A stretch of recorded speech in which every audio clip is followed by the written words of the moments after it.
O início do ano é sempre recheado de promessas das mais variadas coisas. A gente promete mudanças, estabelece metas ambiciosas e começa o ano com aquela motivação renovada. Mas agora, já passou um mês e muita gente começa a perceber que essa animação inicial já deu uma diminuída. Mas a verdade é que isso não é necessariamente um problema de falta de força de vontade ou de motivação. É um problema de estratégia. Então, bora falar sobre isso. E eu também vou compartilhar nesse vídeo como andam as minhas metas, as minhas resoluções de ano novo. Mas antes, deixa eu preparar o meu café, porque ele sempre me acompanha nesses momentos de planejamento.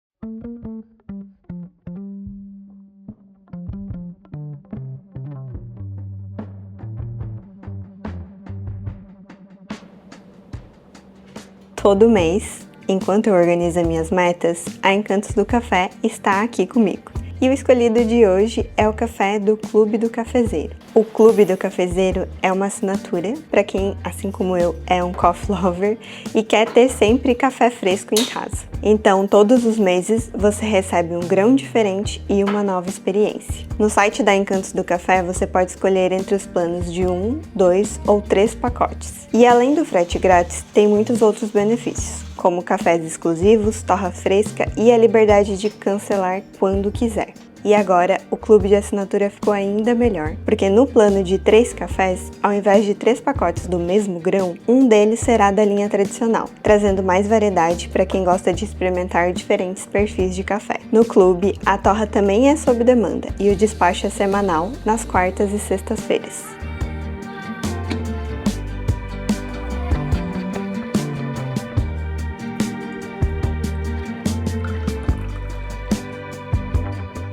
E além disso tudo, o meu cupom, que é Kellen10, também é válido para o Clube do Cafezeiro e vocês têm desconto na mensalidade do primeiro mês. Agora sim, vamos falar sobre metas, estratégias e como fazer com que os nossos objetivos realmente aconteçam.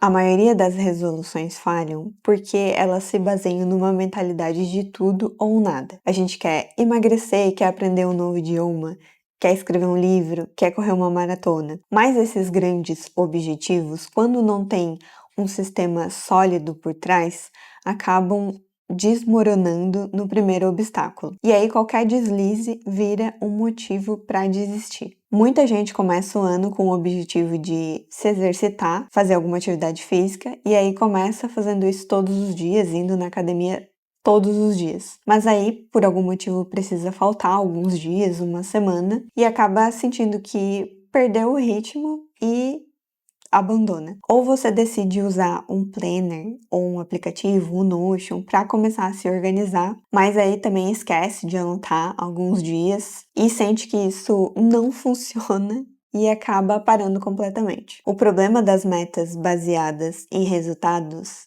é que elas ignoram o processo. A gente fica tão obcecado com a linha de chegada que a gente acaba esquecendo que precisa construir o caminho até lá. E quando a gente foca só no resultado, qualquer erro parece um fracasso. Eu li em algum lugar, mas eu não vou lembrar onde agora, que a vida não é um jogo de certezas e sim de probabilidades. O sucesso não vem de acertar o tempo todo, mas sim de fazer pequenas apostas consistentes que vão aumentar as nossas chances ao longo do tempo. E é aqui que entra uma abordagem mais sustentável, que eu também já mencionei em outros vídeos de planejamento, que é as metas baseadas em identidade. No livro Hábitos Atômicos, o James Clear, que é o autor, ele também fala sobre isso.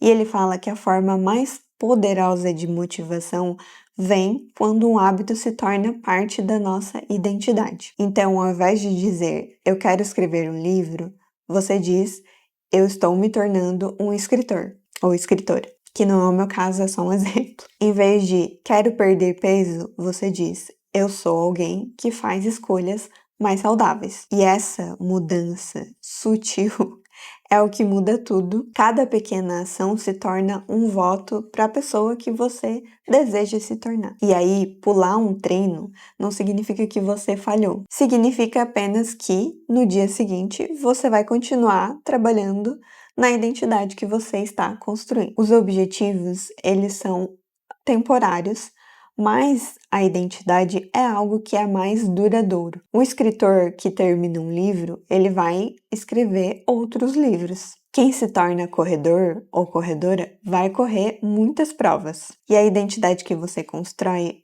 molda não só esse ano, mas também todos os anos seguintes. Então, quem é a pessoa que você deseja se tornar? Cada ação que você toma, por menor que seja, é um passo em direção a essa pessoa. Ou não.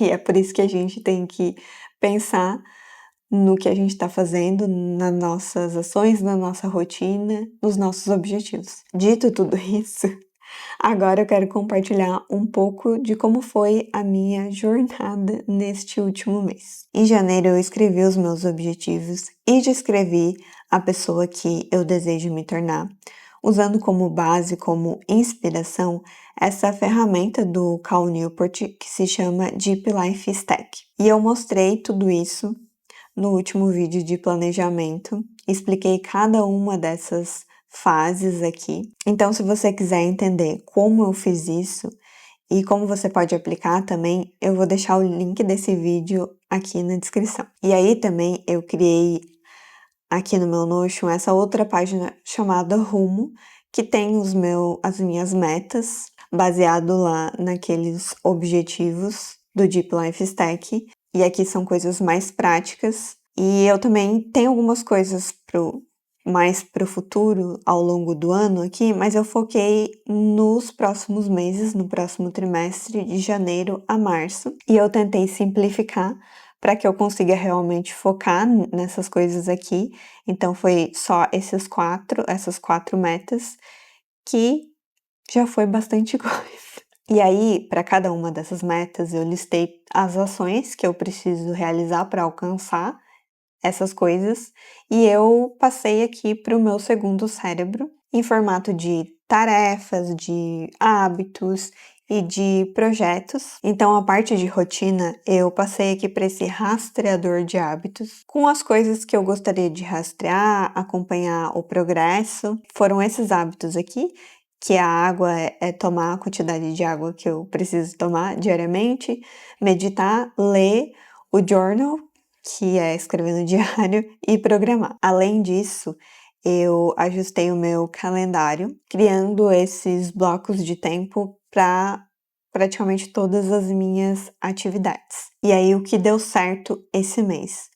Uma coisa que realmente funcionou para mim em janeiro foi o meu ritual matinal. Eu estabeleci uma rotina de acordar cedo, né? Eu tenho acordado a maior parte dos dias entre 5 e meia da manhã. E aí tem os dias que eu corro, outros dias não, mas eu tento começar os meus dias sem as redes sociais. E aí faço meu café, a minha leitura, escrevo e começo com a tarefa mais importante do dia. E aí uma coisa que melhorou em relação aos outros meses que eu tinha mencionado foi a frequência com que eu programei ao longo do mês. Antes eu estava concentrando em poucos dias, e aí eu tentei distribuir melhor ao longo do mês, e aí eu consegui programar um pouco, quase todos os dias, nem que fosse por pelo menos 1 hora.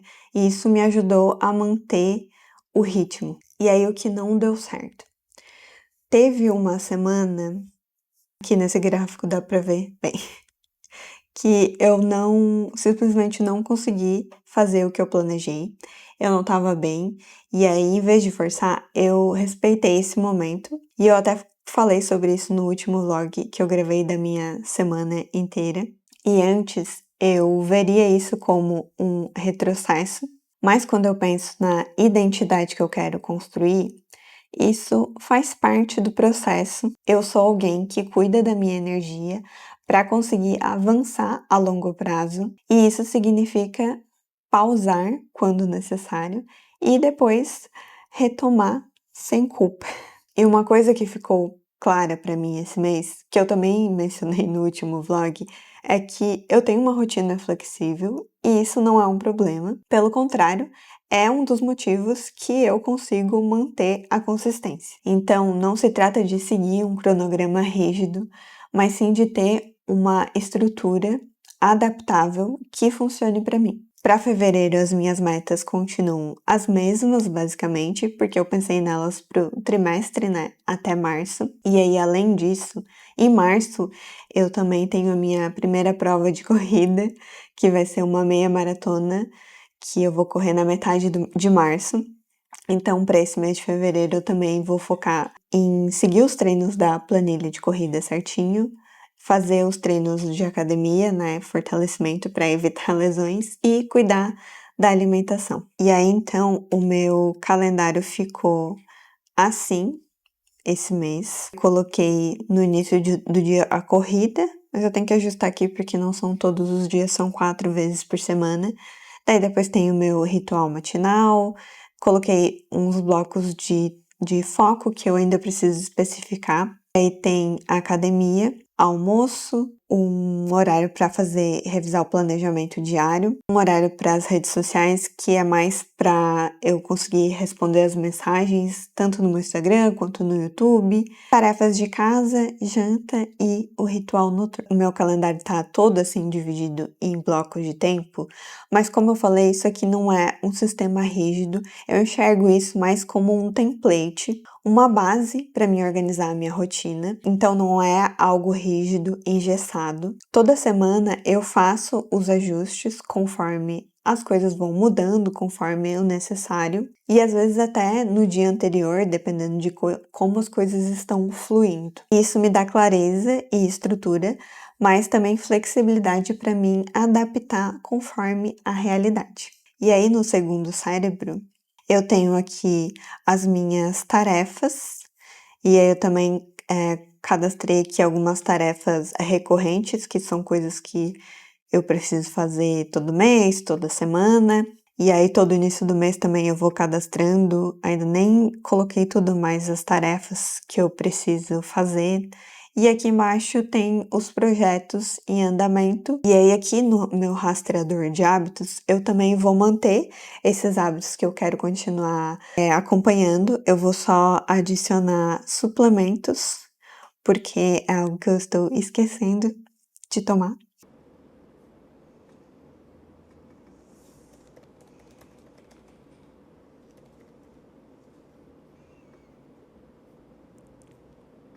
E rastrear os hábitos, eu acho que pode ser uma ferramenta poderosa para a gente ter clareza sobre o que a gente está construindo no dia a dia. Eu acho que nos ajuda a perceber padrões e a manter a consistência e ajustar conforme for necessário. Mas isso não significa que a gente precisa rastrear absolutamente tudo. Por exemplo, eu não rastreio os meus treinos, e não porque eles não são importantes, mas porque já é um hábito consolidado na minha rotina, e eu sei que eu vou treinar, independente se eu marco em algum lugar ou não. Então, o rastreamento ele é mais útil para hábitos que a gente ainda está desenvolvendo, para aqueles que precisam de mais atenção para se tornarem algo mais natural no nosso dia a dia. Se a gente transformar o rastreamento em algo complicado, ele vai deixar de ser útil e vai se tornar mais um fardo na nossa rotina.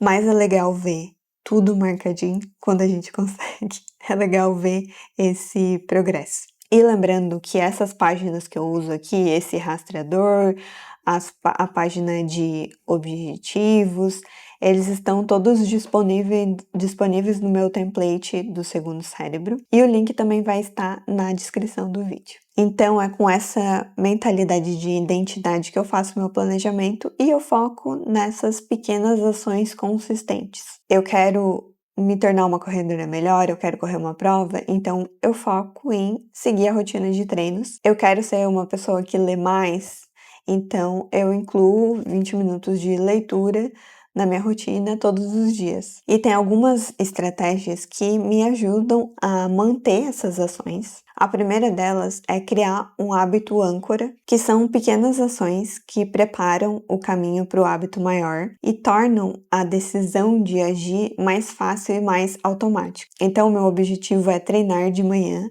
e eu acordo bem cedo para fazer isso, mas eu já deixo a roupa de treino separada na noite anterior, para quando eu acordar eu não precise decidir nada, eu apenas me visto e vou, e tomo meu café e vou.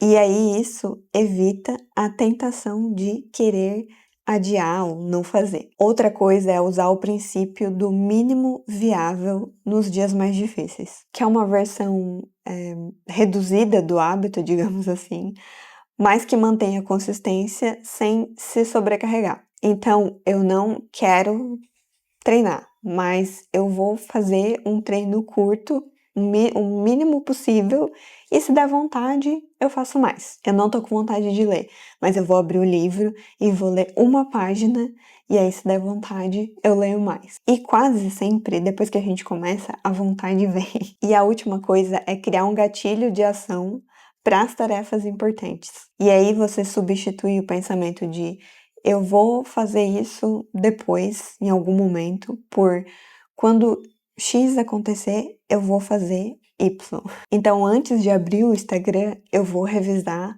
as minhas tarefas do dia. Ou sempre que eu sentar no sofá à noite, eu vou ler por 10 minutos antes de ligar a TV. Todos esses pequenos ajustes tornam o hábito mais fácil de manter e também ajuda a driblar a procrastinação. É sobre criar um ambiente e um sistema que jogue ao seu favor. E por último, eu acho que é muito importante a gente conseguir enxergar valor nas coisas que a gente está fazendo. E aí não adianta você listar 1000 objetivos e metas e hábitos se eles não têm relação ou importância para você e para a pessoa que você deseja se tornar. E é isso. Como sempre, eu acho que falei demais, mas me contem também como é que foi o primeiro mês de vocês, primeiro mês de 2025. E comentem também se tem algum tema específico que você gostaria que eu abordasse num próximo vídeo de planejamento. Espero que vocês tenham gostado. Obrigada por assistir e até o próximo.